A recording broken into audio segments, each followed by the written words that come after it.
All right, so now we're moving on to our D shape, okay? And you'll want to be able to see how these lead up to each other, right? Because it's not about just like knowing this shape; it's about knowing how to connect them, and that's where I think this 3 notes per scale method later will show you kind of that. I mean, that's one way of looking at it. There's a million different ways you can connect them, right? But that's one I think is an easy visual way to see how these all connect. But so if you had like your scale here, right, major,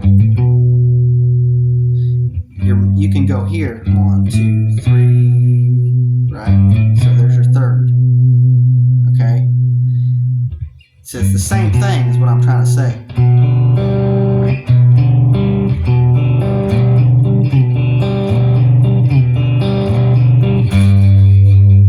Okay, so here's the shape. Now, really, you're looking at this, you're like, why does that look like a D? But it's nice to see it this way because it starts on this low string and you can see it as like a whole shape, even though you're not going to play this note. But your D shape, I'm sure you know it, right?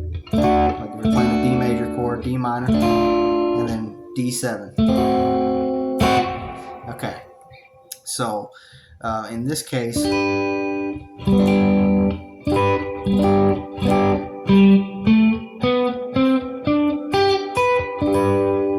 like a D chord. And then part of that D chord is like this.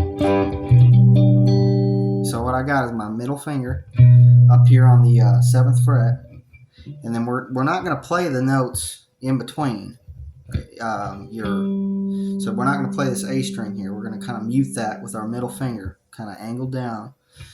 And this is not really a chord I'd play, but it's good for the sake of visualizing the shape, okay? And this one's a little tricky because it kind of moves out of position, but it's important to know it. All right, so here it is. So it's going to be third. It starts on the third rather than the 1 here, right? And then we got 1, and that's part of this. I'll just kind of briefly show you how they do connect, right? So this note from this shape becomes right here with this finger, first finger. And then we go 5, 1 again with the pinky, right? So it's like a power chord. We're going to put that third onto. Okay, so here's going to be the arpeggio for it. All right, so it's going to start with your pinky, but really, I'd start with this finger, your third finger. So here we go.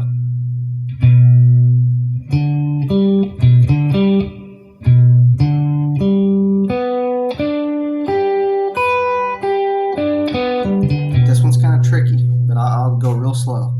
So third finger, first finger, second finger, back to first finger. So it's like, and then here's a cool thing to visualize here.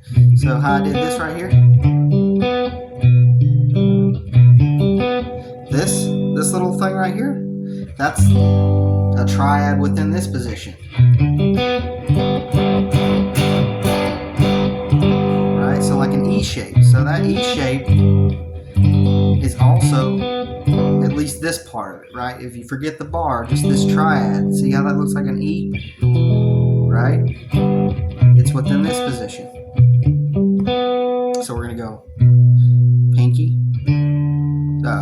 I'm on my second finger, middle finger, third finger, first finger, third finger, pinky. So now this looks like a D. We're playing a D. Okay, so that's going to be third finger, pinky, third finger.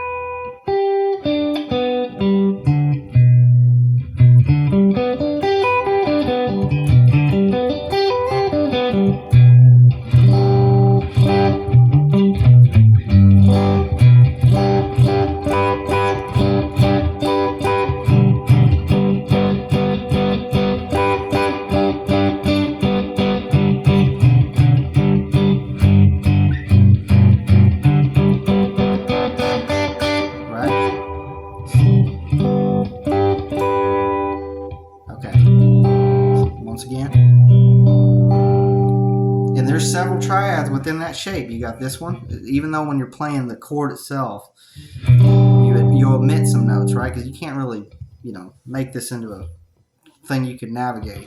So there's a triad. That's a good one right there.